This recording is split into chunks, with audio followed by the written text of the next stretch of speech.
자, 그러면은 민법 첫 번째 나무인 총칙부터 한번 출발해 보도록 하겠습니다.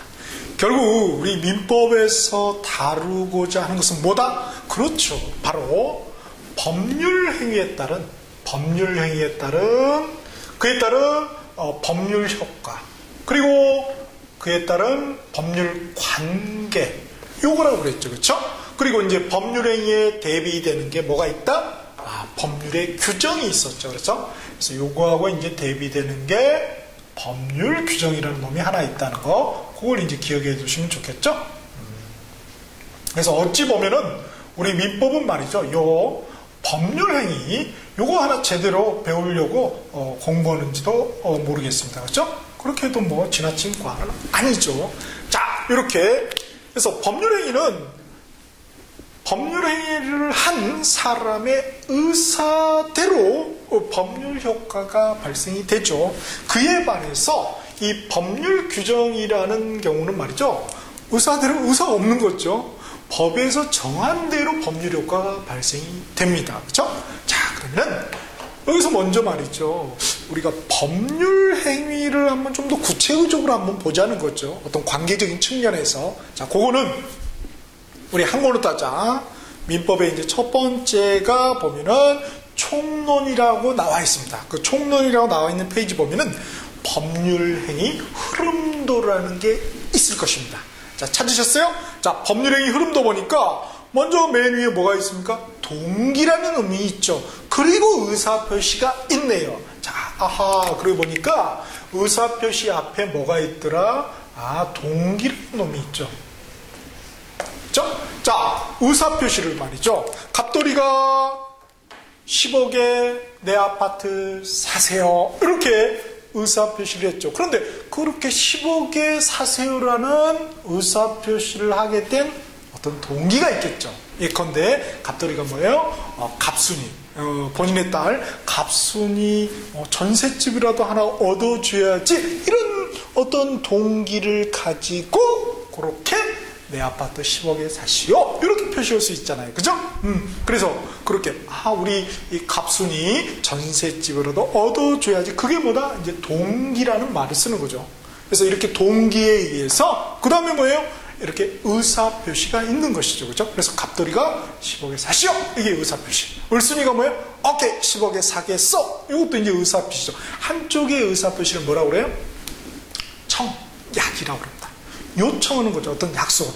내 아파트 10억에 사는 걸로 요청, 좀 약속했죠? 이게 청약.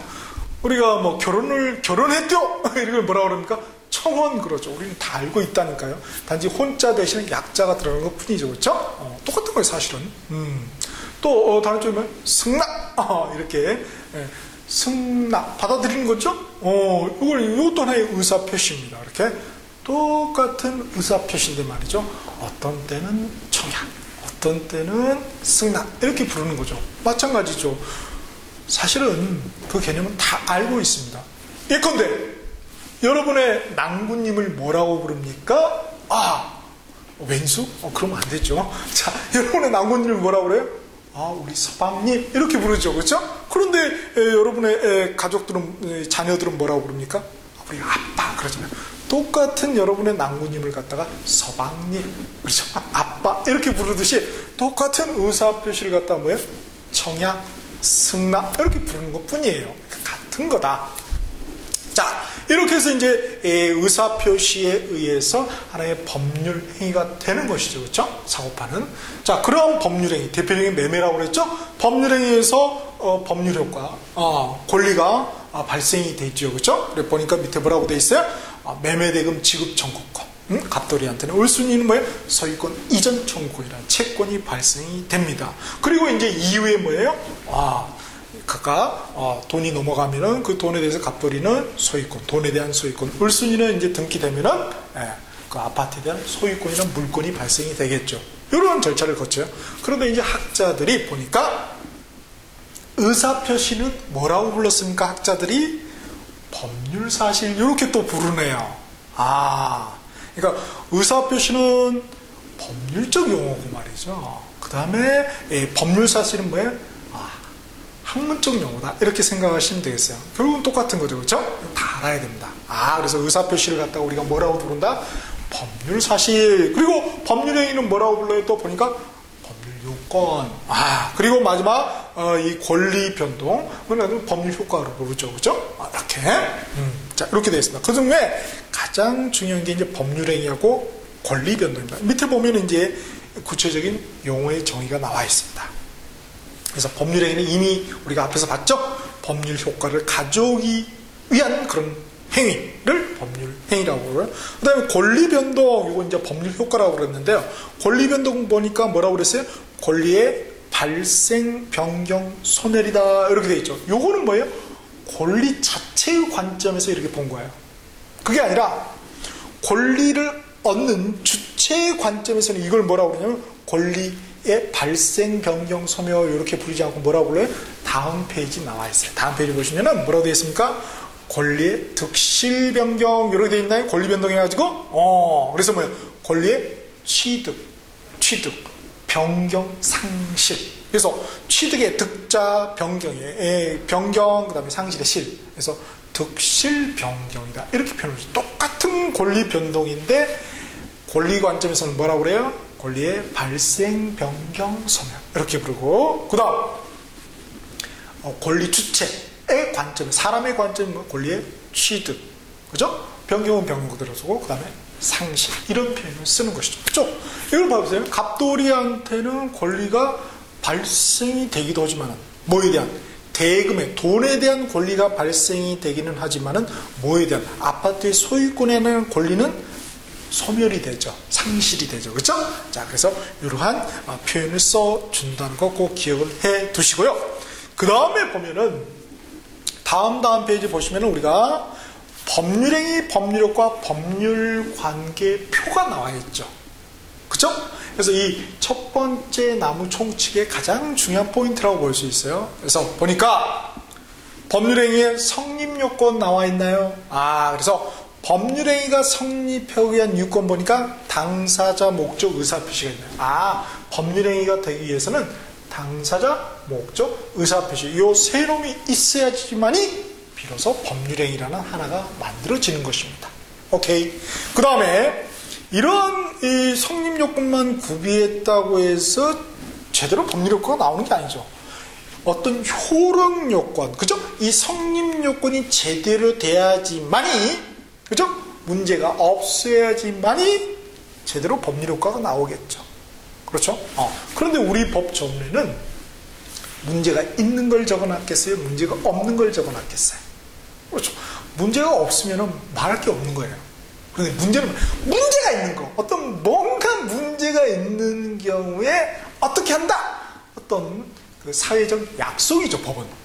이렇게 문제가 생겼을 경우 우리 이렇게 한다. 그런 약속이에요. 그렇죠? 자, 그래서 먼저 당사자 봅시다. 당사자. 자, 당사자 보니까 당사자의 효력 요건은 뭡니까? 권리 능력, 의사 능력, 행위 능력이 있어야 돼요. 그 표에 보시면은 권리 능력은 뭐예요? 권리 능력이란 뭐예요? 목숨이 붙어 있으면 되는 거예요. 그쵸? 목숨만 붙어 있어도 권리가 있는 거예요. 그 다음에 의사 능력은 뭐예요? 이 법률행위를 했을 때 어떠한 파급 효과가 있는지를 판단할 수 있는 능력을 의사 능력이라고 합니다. 그죠? 그 다음에 행위 능력은 이렇게 법률행위를 갖다가 혼자서 단독적으로 할 수 있는 그런 능력을 갖다가 우리가 법률행위 능력, 줄여서 행위 능력이라고 표현을 하는 것이죠. 자, 이렇게 당사자가 권리 능력, 의사 능력이 있어야 되는데 없으면 이게 바로 문제가 있는 경우죠. 없으면은 그럼 문제가 있는 법률행위의 법률효과는 어떻게 된다? 생긴다, 안 생긴다? 없다. 그래서 뭐야? 무효. 그럽니다. 근데 권리 능력이 없어요. 돌아가신 분이죠? 돌아가신 분. 망자하고 계약을 체결했다. 무덤에 가가지고, 그렇죠? 당신 아파트 파시오. 내가 사겠어. 이렇게 했어요. 이거 이상한 양반이죠. 그렇죠? 자, 이렇게 했을 때는 뭐예요? 법률 행위는 있었지만은 뭐가 없다? 그렇죠. 권리 능력이 없잖아요, 한쪽이. 그러니까 뭐예요? 법률 효과는 무효가 되는 것입니다. 그렇죠? 그 다음에 법률 관계는 절대적이 되죠. 그 무효는 뭐예요? 파시오. 요 양반한테만 무효가 아니라 요 양반이 해서 뭐 이렇게 서류를 꾸면서 이렇게 넘겼다고 합시다. 그런 경우 다른 양반도 어떻게 됩니까? 그 권리를 취득하기 못하게 되죠. 그죠? 그 파급 효과가 다 모두에게 미치는 거예요. 무효라는 파급 효과. 그래서 모두, 그래서 절대에서 절대적이다 이런 표현을 쓰죠. 그렇죠? 그래서 절대적 무효가 됩니다. 그래서 확실하게 무효가 돼서 확정적 무효. 그래서 절대적으로 모든 사람이 무효가 되면 절대적 무효 이런 표현을 쓰는 것이죠. 그래서 법률 관계는 이렇게 절대적이다 칸에 나와 있죠. 그 다음에 이제 행위 능력이에요. 자, 이 행위 능력이 없으면 어떻게 될 거냐? 일단은 유효를 해줍니다. 일단은 이렇게 약속을 한 거예요. 유효를 해준 거예요. 그런데 불확정적 유효입니다. 확실하게 정해진 게 아니다. 불확정적이라는 것은 뭡니까? 우리가 다른 표현으로 유동적이다 이런 표현을 쓰는, 유동적이라는 흘러갈 수도 있다. 어디로? 무효로 흘러갈 수도 있다. 그래서 뭐를 딱 하면은, 취소를 딱 하게 되면은 이게 무효로 흘러갈 수가 있는 것입니다. 오케이. 자, 그래서 이렇게 된다는 거. 그리고 역시 뭐예요? 그 법률 관계는 절대적이 되는 것이죠. 절대적이. 그래서 취소하면 무효가 되면은 그냥 다 무효로 돼버린다 이거죠. 모든 사람에 대해서. 자, 그래서 이렇게 문제가 있는 당사자의 법률행위, 문제가 있는 법률행위의 법률 효과 그리고 법률 관계를 한번 봤습니다.